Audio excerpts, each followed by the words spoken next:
उपमुख्यमंत्री एकनाथ शिंदेंच्या नगरविकास विभागाच्या निधीवर मुख्यमंत्र्यांची बारीक नजर.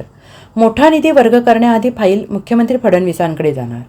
राज्यातील महायुती सरकारमधील तीनही पक्षांमध्ये अंतर्गत वाद आणि कुरघोडीचे राजकारण चालते, अशा बातम्या सातत्याने ऐकायला मिळतात. देवेंद्र फडणवीस यांनी मुख्यमंत्रीपदाची सूत्रे हाती घेतल्यानंतर मित्रपक्षांच्या मनमानी कारभारावर अंकुश लावला होता. स्वतःच्या मर्जीतील OSD आणि PA हवेत, हा मित्रपक्षांचा हट्ट देवेंद्र फडणवीसांनी पुरवला नव्हता. यावरून काहीशी नाराजी असताना आता मुख्यमंत्री देवेंद्र फडणवीस यांनी उपमुख्यमंत्री एकनाथ शिंदे यांच्या नगरविकास खात्याबाबत एक महत्त्वाचा निर्णय घेतला आहे. त्यानुसार आता नगरविकास खात्याच्या मोठ्या रकमेच्या निधी वाटपासाठी मुख्यमंत्री देवेंद्र फडणवीस यांची मंजुरी बंधनकारक असेल.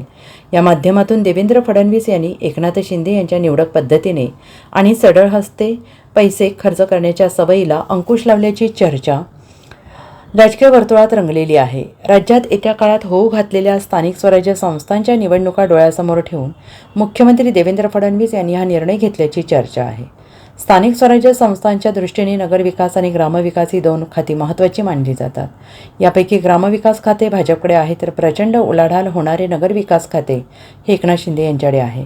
नगरविकास खात्याच्या माध्यमातून विविध योजनांमार्फत आमदार आणि पालिकेतील नगरसेवकांना निधी पुरवला जातो. मात्र अलीकडच्या काळात नगरविकास खात्याकडून फक्त शिंदे गटाच्या आमदार नगरसेवकांना रसद पुरवली जाते.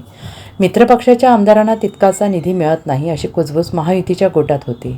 नुकत्याच पार पडलेल्या पावसाळी अधिवेशनात काही आमदारांनी याबाबत मुख्यमंत्री देवेंद्र फडणवीस यांच्याकडे तक्रार केली. त्यामुळे देवेंद्र फडणवीस यांनी आता नगरविकास खात्याच्या कारभारात लक्ष घालण्याचं ठरवलं आहे. Bureau report, SBN Marathi, Mumbai.